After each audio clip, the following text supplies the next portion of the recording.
ტელევიზიის არაჩვეულებრივი ჟურნალისტი, ერთ-ერთი საუკეთესო მთხრობელი, მარიამ ჟავანაძე, იგივე მარია აჭარელი იქნება დღევანდელი ჩემი გადაცემის სტუმარი, რომელიც ახლა ჩამოვა ტელევიზიის მესამე სართულზე. სიმციმას ვეძახი მე ნიკოლოს კაჭარავას, იმიტომ რომ მისი თვალები ასე ანათებს. Привет, ნაზი. ჩამოხვედით? სად იყავი? ჩვენი ლია დეიდა. აი ისიც.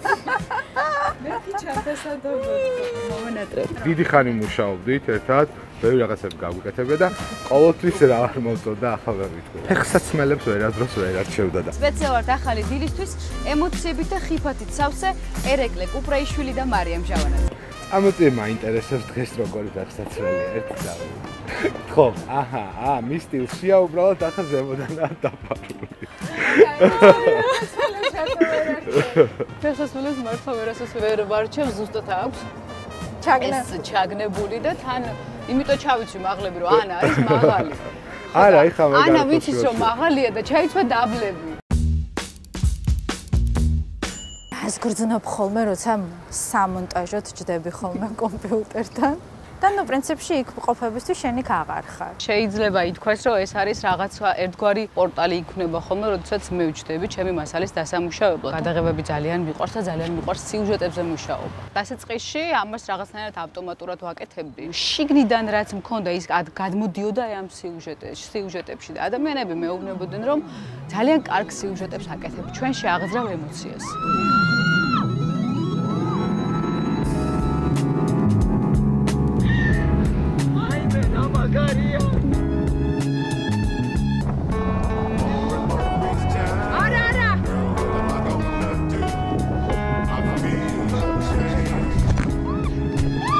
ნუ, შენ მოგეხსენება ჩემი დაბალი თვით შეფასება, რომელსაც უკვე წლები ავებრძვი. ხშირად მეპარებოდა ხოლმე ეჭვი საკუთარ ძალებში და მე და ერეკლეს ჰქონდა გამოცდილება ვმუშაობდით მინი დოკუმენტურ ფილმებზე, რჩეულ ფრაგმენტებზე და როდესაც წერდი ხოლმე იქ მქონდა მთხრობელის როლი. ოსმალებმა ბათუმი დაიკავეს და რეფერენდუმის გზით მოინდომეს აჭარის მიტაცება. ქობულეთის ვალიფაშამ ფიჭვნარში უამრავი ხალხი შეკრიბა და დახვრეტი დაემუქრა მათ, ვინც საქართველოს მხარეს დაიჭერდა. კაიკაციშვილი თავაწეული მიუახლოვდა ტრიბუნას და ხმამაღლა წარმოთქვა ისტორიული ფრაზა. მე ხმას ვაძლევ საქართველოს. და როდესაც დავასრულებდი და კი მთელ ემოციას ვდებდი ამ ყველაფერში, მაგრამ მაინც მჭირდებოდა ადამიანი, რომელიც მეტყოდა მე, რომ მარია ეს კარგია.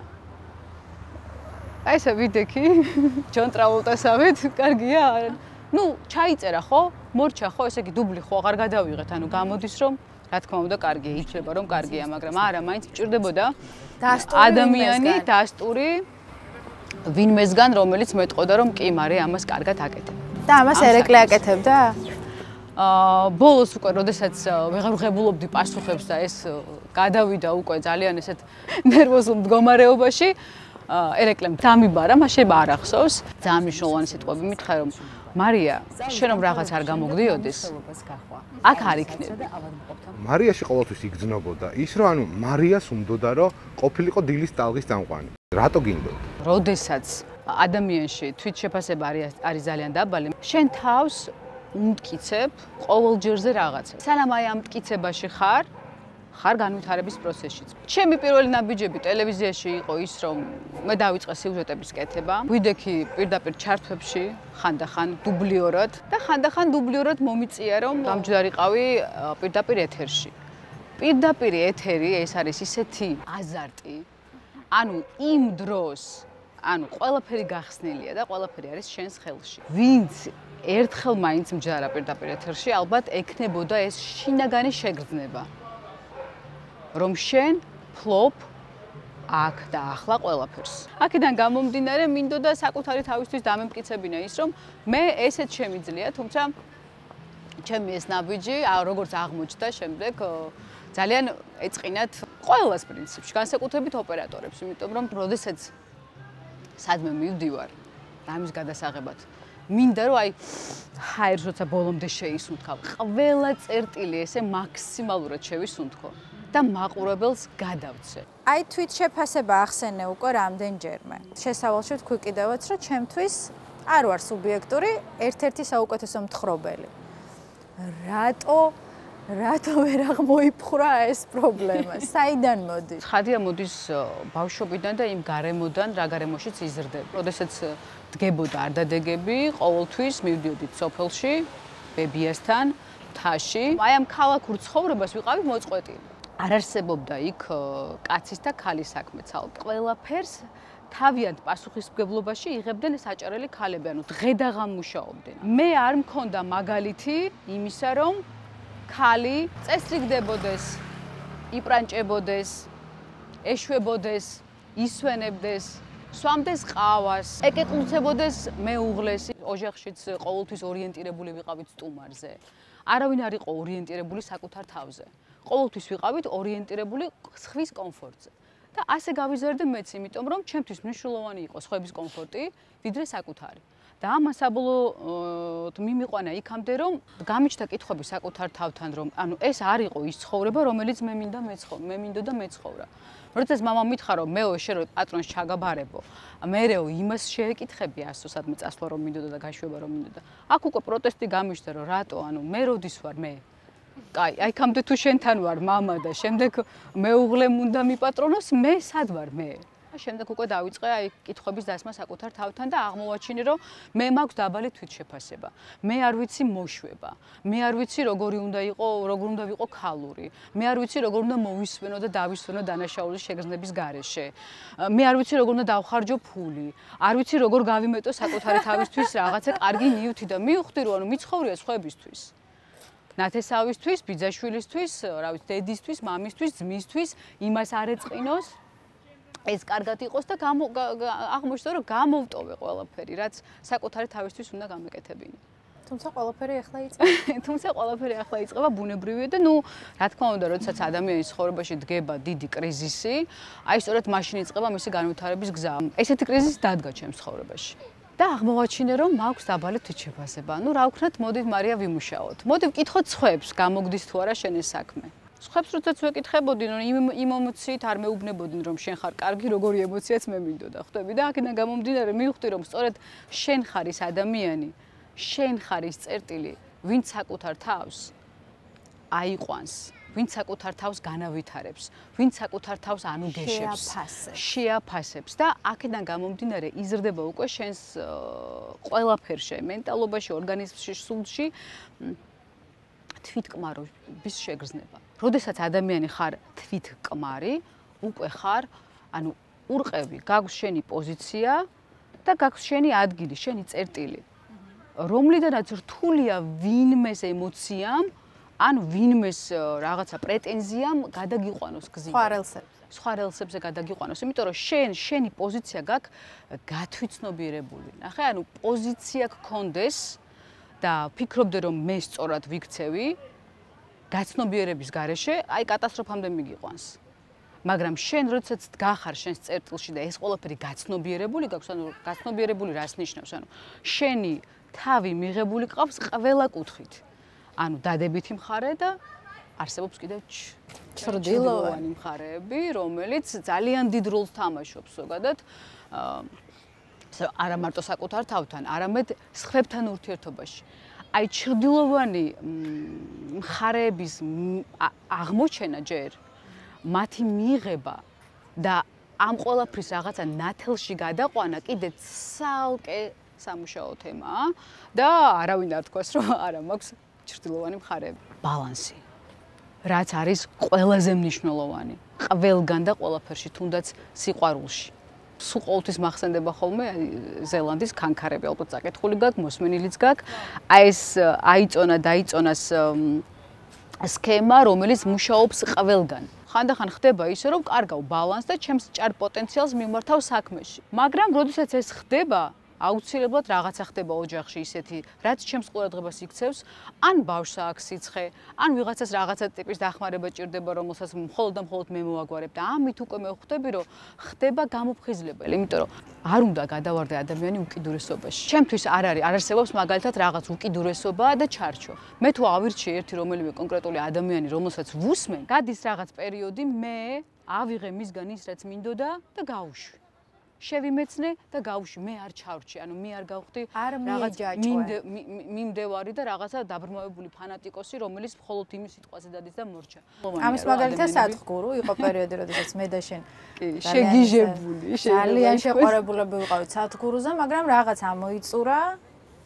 მივიღეთ სადგურუსგან ის, რაც მნიშვნელოვანი იყო, გავცხრილეთ და გავუშვით. აი ესე ზედაპირულად შეიძლება ბედნიერება დაარქვა ყველაფერს. იქ რაღაცა საყვარელ საქმეს, საყვარელ ადამიანთან დროის გატარებას, შვილებთან დროის გატარებას, გართობას, მეგობრებს, აი ეს მაინც ყველაფერი ზედაპირია, რაც ძალაუნებურად ადამიანურიდან გამომდინარე შეიძლება დაგაკარგვინოს ბალანსი და სადღაც მაინც მიმართო ჭარბი პოტენციალი. საბოლოო ჯამში მე პირადად ჩავაგენი, რომ ჩემთვის პირადად ბედნიერება არის სიმშვიდე და როცა ჭარბი პოტენციალი მაქვს მიმართული თუნდაც საქმის მიმართ, ეს უკვე ვიცი, რომ სიმშვიდეს მირღვევს. შესაბამისად, მე როცა ამას აღმოაჩენ, რომ რეალურად სიმშვიდე გინდა ადამიანს, შინაგანი ჰარმონია. აუ ნახე რა ხდება. სიმშვიდეს გირღვევენ არა? აბა სად არის? აი აქეთ მოდი. აი. პრინციპში ისიც სიმშვიდეა. სანამ მე აქ ვდგავარ ამ წერტილში და გიყურებთ თქვენ, ჩემთვის არსებობს ეს სამყარო. მე თუ აქ არ ვიქნები, ეს სამყარო არ იქნება. ანუ გამოდის, რომ სამყაროში მე თვითონ თავად ვარ ისევ სამყარო, რომელიც ამ სამყაროს აღიქვამს. ანუ მე გაძლევ სიცოცხლეს შენ და ყველაფერს რაც ჩემს ირგვლივ არის. თუ მე არ ვიქნები, არ იქნება ეს არაფერი, მაგრამ რაღაც იქნება, მაგრამ მე არ ვიქნები. აქედან გამომდინარე მნიშვნელოვანი ვარ სწორედ მე. ოღონდ მე ეგოცენტრიკულად მნიშვნელოვანი კი არა, მე ვარ უბრალოდ მნიშვნელოვანი. მე უნდა აღიქვა, მე უნდა შევიგრძნო, მე უნდა ვიყო მე. და შემდეგ მოდის სხვა დანარჩენი. აი ზუსტად ესეც რა თქმა უნდა აღზრდის სიტუაციის გარემოების შედეგია, რომ ვფიქრობთ იმას, რომ აი სადაც მთავრდება ჩვენი თავისუფლება, იწყება სხვისი თუ სადაც იწყება სხვისი მთავრდება ჩვენი. თავისუფლება ჩემი გაგებით არის უკიდეგანო და ამ თავისუფლებაში შენ შეგიძლია შეიგრძნო შენი თავი ბოლომდე. შეიძლება ერეკლე ქუჩაში სეირნობის დროს უბრალოდ გავჩერდე, ჩავთო მარსიანელი და დავაკვირდე ჩემს ირგვლივ რა ხდება.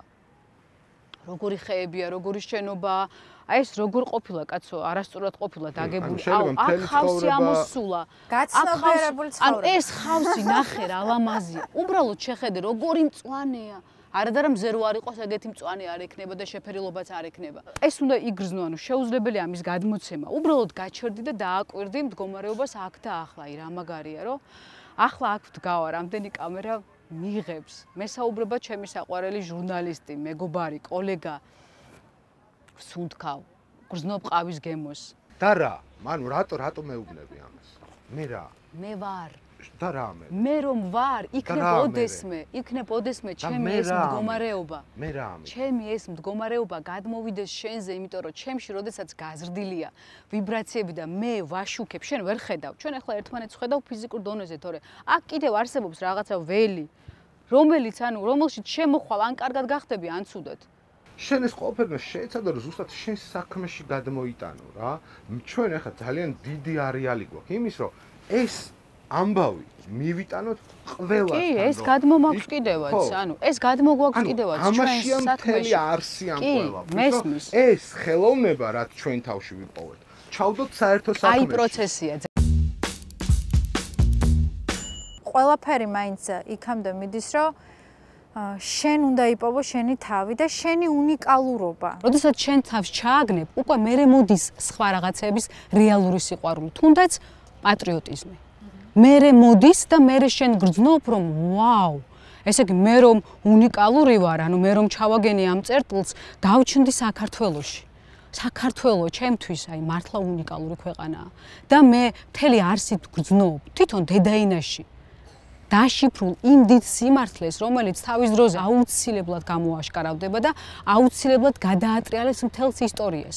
და ზუსტად ის განსაკუთრებულობის ის შეგრძნება, აი ხშირად ვამბობთ, რაც ჩვენ ვართ, ქართველები ვართ. ჩვენ ახლა ამით ვუტრირებთ და შეიძლება რაღაცა ვაქილიკებთ ამ სიტყვებს, მაგრამ ამ სიტყვების მიღმა იმალება ის, რომ ჩვენს არს კავკასიელობას ზოგადად აქვს არა მარტო რაღაცა ენერგიის ძალა, არამედ ცნობიერი აქვს ამ ყველაფერს და მაგიტომაც გადავრჩით აქამდე. ამ ხელა იმპერიები დაინგრა და დაიშალა, ხო? მაგრამ ჩვენ მაინც ვართ და 3 მილიონი ადამიანი ქართულად მეტყველებთ და არა მარტო ქართული, აქ არის მეგრული, აქ არის ლაზური, აქ არის სვანური, ანუ მთიანეთში და მთიულეთში 19 ნაოჭი აქვს ხინკალს. რატომ? იმიტომ რომ იქ არის 1 და 9. ანუ ეს არის ის ციფრები, რომლისგანაც მთლიანად სამყარო შედგება. ჩვენ ხო ვამბობთ, რომ ყველაფერი ციფრებია და სამყარო მათემატიკა, ანუ სად იცოდნენ? ყველაფერში იმალება ეს ცოდნები, მაგრამ ჩვენ ეს ვიცით ძალიან კარგად. თუმცა ეს ცოდნა გვჭირდება რატომღაც შესაჯიბრებლად რა. აი, მაგალითად, ფრანგი, როდესაც ჩამოვა და გეტყვის და ისე სიყვარულით მოგიყვება, მქონია ეგეთ შემთხვევები თავის ღვინოზე. ისეთი სიყვარულით გიყვება, გაცნობიერებლად გიყვება და ამ დროს გახსენდება შენ რომ იცი, მოიცადე კაცო, ჩემს ქვეყანაში ღვინოს 8000 წლიანი ისტორია აქვს.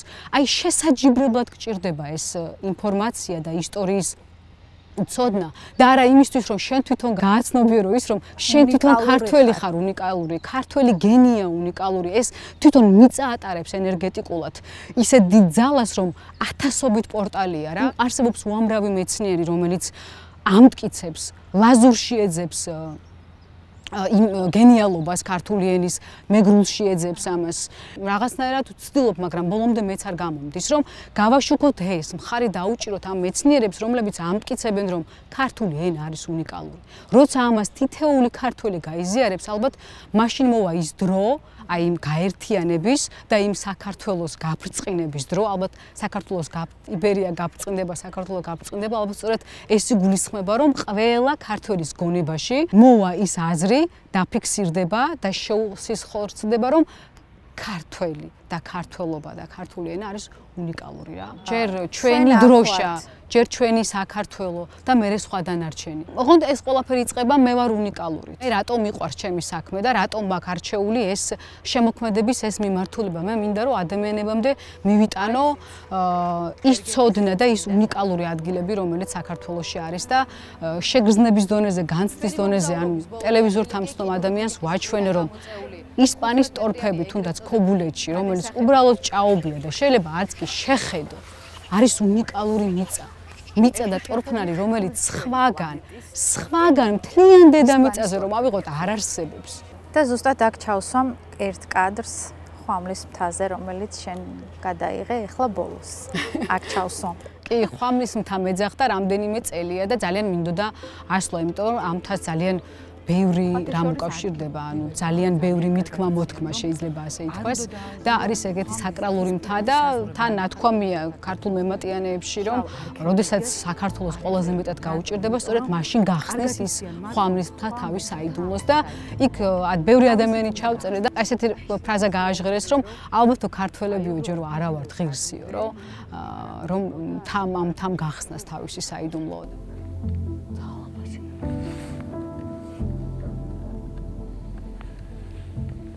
სხვა ენერგეტიკა აქვს.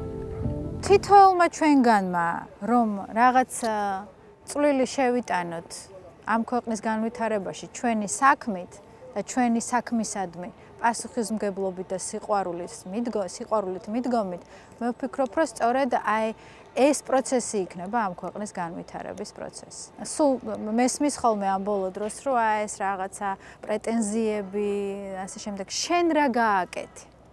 შენ რა გააკეთე ამ ხნის განმავლობაში შენი ქვეყნისთვის? შენ რა წვლილი შეიტანე შენი ქვეყნისთვის? შენ რა აგური დაადე ამ ქვეყნის განვითარებას? სულ მუდამ რო სხვისგან ითხოვ.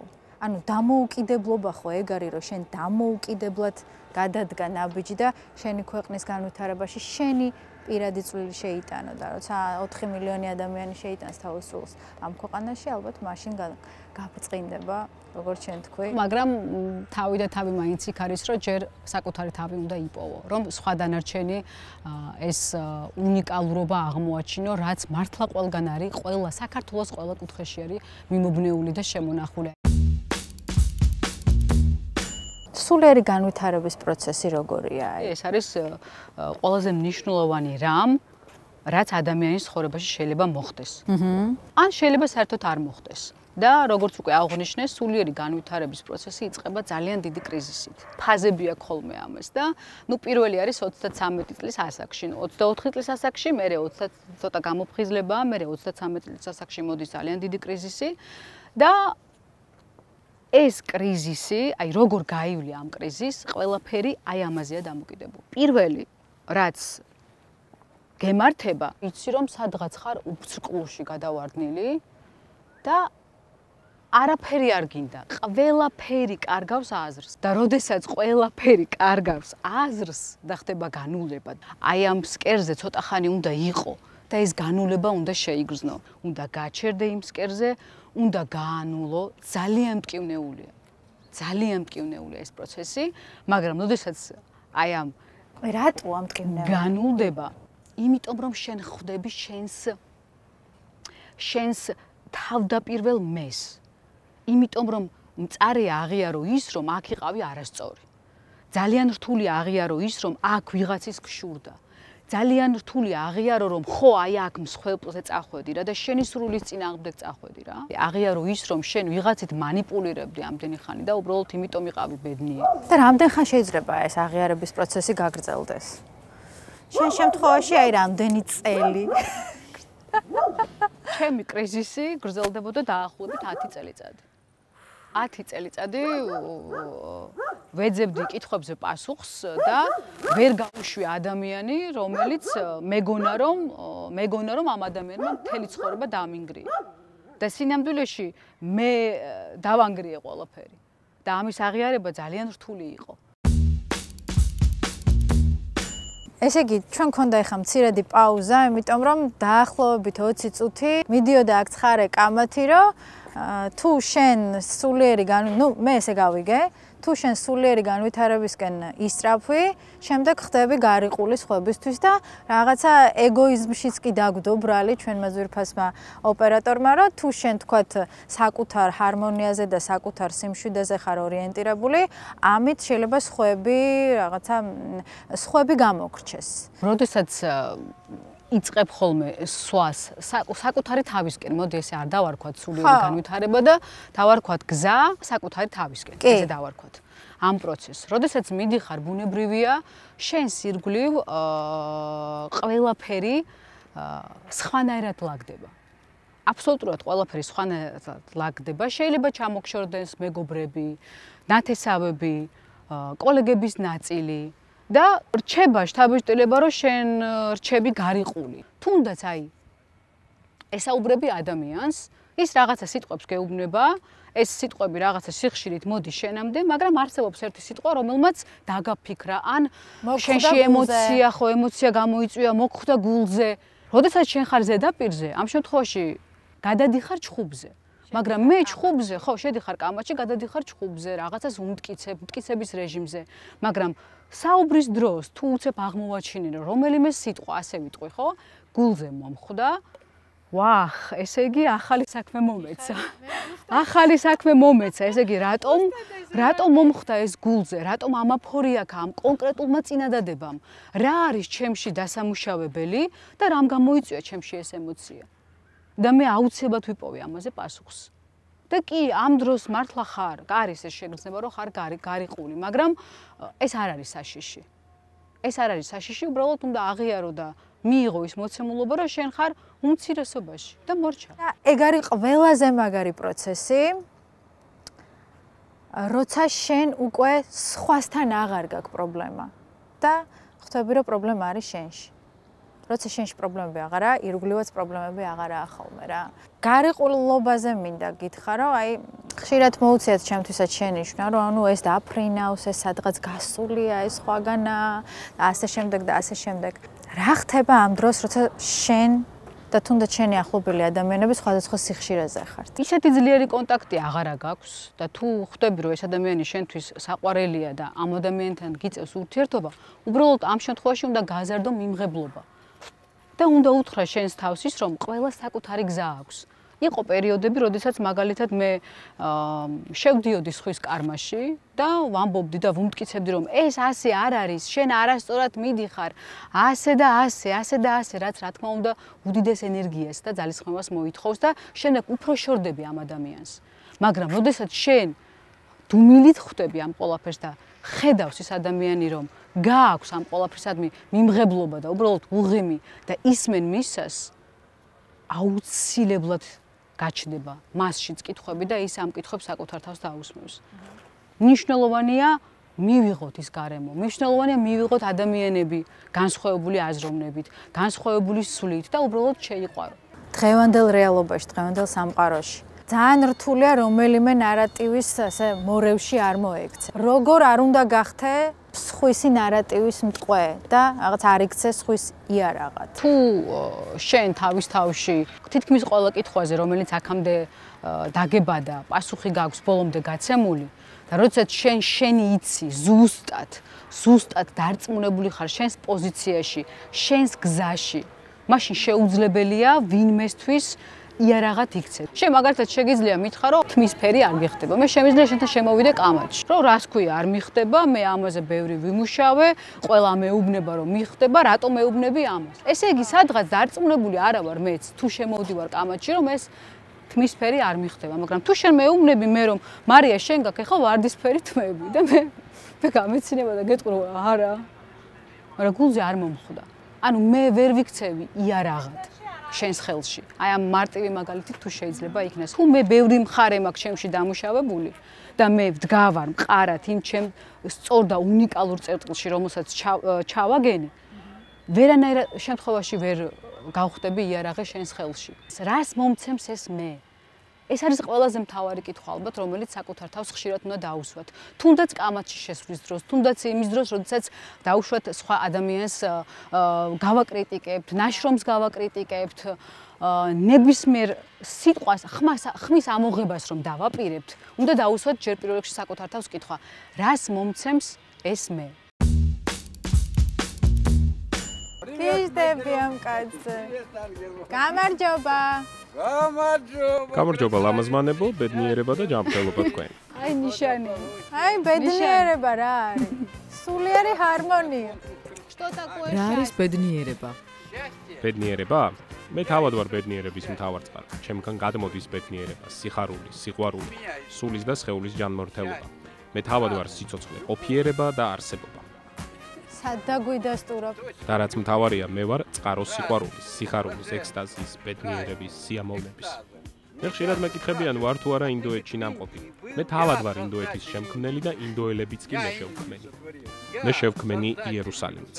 რეკომენდაციას გიწევთ დაბრუნდეთ ბავშვობაში. მოდით ერთად ვიხტუნოთ ცალფეხზე. საიდან მოვიდა?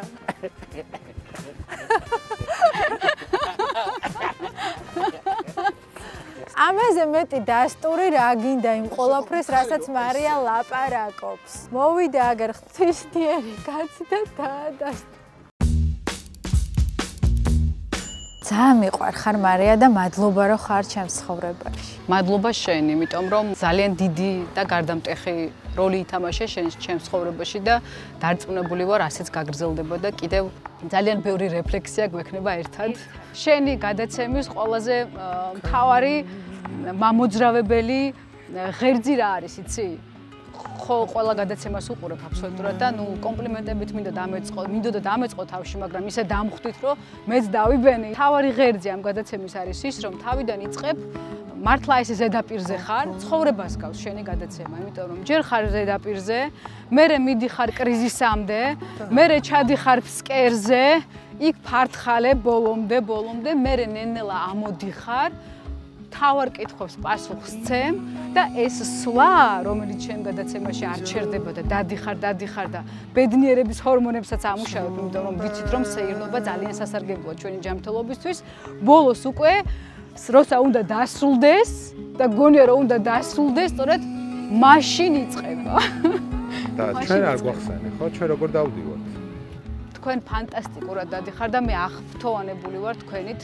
ის კადრები, რომელიც ყოველთვის ყურებისას მხდება ანას გადაცემაში, ანუ აღფრთოვანებული ვარ. აი თვალს ვერ ვწყვეტ და კაცის ორმაგი შრომა ესე ჩანს. აი უკან ასეც უნდა იყოს. გადაიღებ ფეხები. ჩვენ უკან მივდივართ. როგორ უკან დადიხარ. უკან დავდივართ.